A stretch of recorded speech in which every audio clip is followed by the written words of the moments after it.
Silverhawks was Rankin-Bass's second action-adventure series. People have asked me over the years, how much were Arthur and Jules involved in the development of these stories? And my answer is 1,000%. But again, their talent was getting what I consider a beautiful triangle of myself, Masaki Iizuka, and then Peter Lawrence. The one thing about Rankin-Bass is they really like character. Jules Bass came up with a partly metal, partly real thing. He's the leader, Jonathan Quick. His Hawk code name, Quicksilver. We started to develop this concept called metalloids. So we thought, okay, if we're gonna do something metal and throw them in outer space, we still had to have that human story part that we could bring out. I've been fighting the mob up here for 300 years, Sergeant.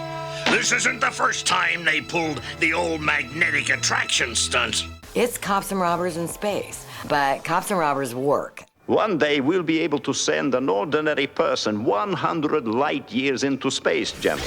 Little by little, the designs we had kept going back and forth between human side, and that's how they became partly metal, partly real. Shoulder jets. Operative. Arm jets. Affirmative. So we showed all of the stations, the 1-hour special of Thundercats, so they could see what we were up to and validate the whole adventure, and then said, by the way, here's this thing called Silverhawks. There's something so illogical about Silverhawks. And being a cartoon, you could kind of bend all the rules. You could make characters pretty wild, pretty bizarre. We got our go for 65 half hours of Silverhawks before the first Thundercats aired. So that was a very crazy year of continuing with the Thundercats, then launching Silverhawks.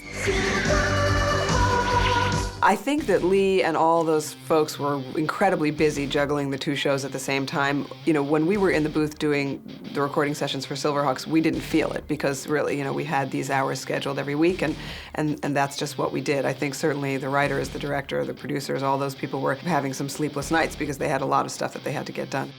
We kept things small, and it was something that was just a genius of Arthur Rankin and Jules Bass, is that not only their creative genius, but the way they could structure a production that allowed for a world of flexibility. They already had fantastic camaraderie and just incredible kind of back and forth that went on during the recording sessions.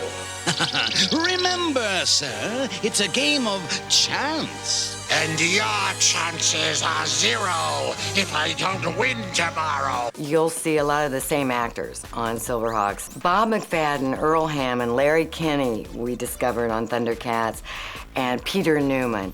With those 4 guys, it wasn't just a matter of keeping things small and, we know how they worked. They were just too good to lose. We then discovered this darling Maggie Jacobson, and she was just thoroughly a delight. And that was good, bringing in a new actor who could spark everybody else. We tuned them out! I had a great time playing Melodia because she was so out there. Really, she was probably the first of the great annoying characters that I went on to play.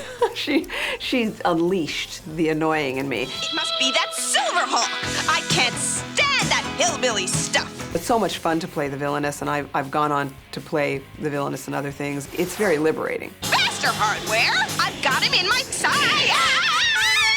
I think to have a musical villain is a nice idea. It's like a kind of screechy punk rock star who's a villainess or villain. Silverhawks, a very different, obviously, concept. The partly metal, partly real, off in the galaxy.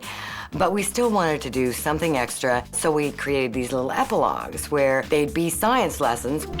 Today, we're going to learn something very important about the planets.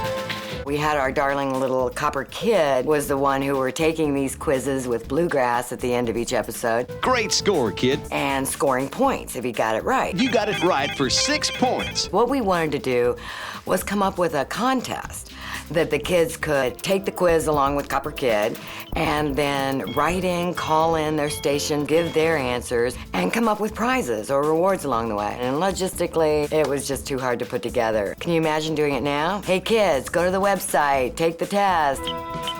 It would just have been so much easier. Sky Shadow, the Silverhawks' most dangerous opponent yet.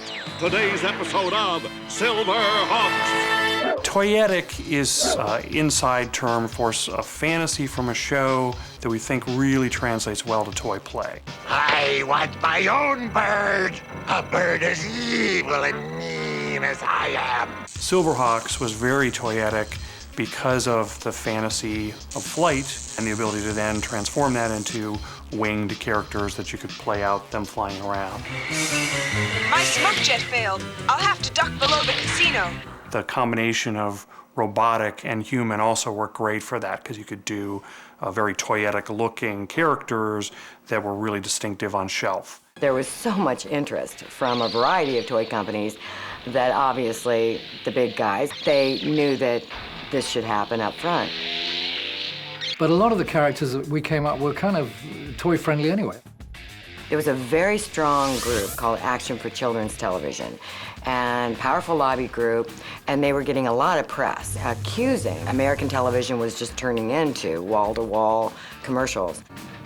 The whole battle between toy companies and other shows, extended commercials for toys and so on and so forth, was really heating up. So being a little leery of Kinner coming to the table, all of our concerns were dissipated, I would say, within the first few weeks of working with them. It was a big time for the boys action industry. Transformers, G.I. Joe, Masters of the Universe was a real strong period for that part of the industry. Great guy by the name of Tom McGrath became our direct liaison. We were able to explain to him what was important to us, what we needed to make that series work. The whole fantasy was partly metal, partly real. So we caught him, first of all, with the very neat vacuum metallized look, very shiny figures. Kids would see that on the shelf and it would stand out on the shelf and be like, wow, those are cool. Look at the metal on those. Quicksilver, the lead hero, his wings, you could put his arms down, you'd squeeze the legs and his wings would pop open. And kids would sit there over and over again.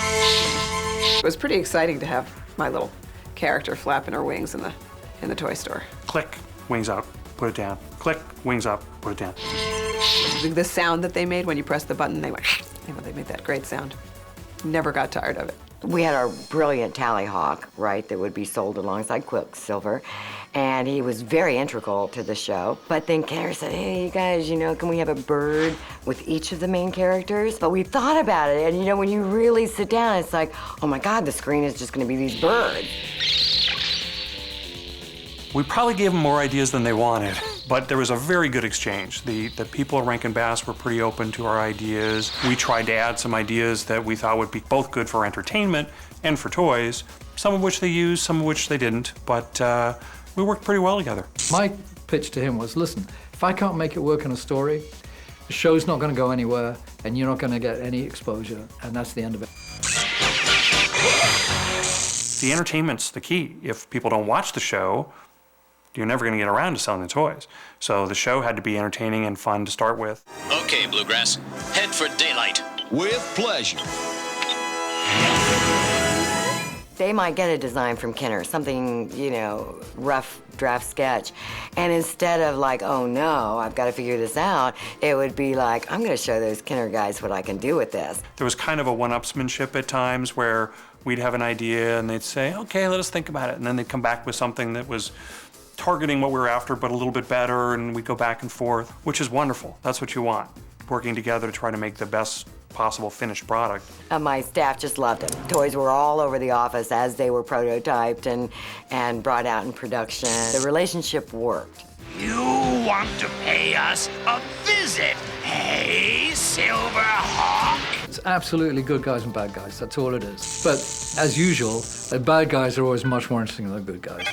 I'm going to end this little wing ding on the right note. Yeah, I'd like to think that you could do it again. I really would. Certainly as feature film material or a 2-hour home video animated release. Get your circuits in gear, Lieutenant. I think it'd be a lot of fun to do a new Silverhawks line. Monstar's got Quicksilver. Prepare to launch. I think the vacuum metallized look is something that's very unique and very cool. I would play that up even more than we did back then. I would think that Silverhawks would have a life today. The good versus evil aspect of superhero cartoons are pretty consistent, so I would think Silverhawks could fly again. Yep, Earth's a mighty pretty sight from up here, isn't it? Let's fly.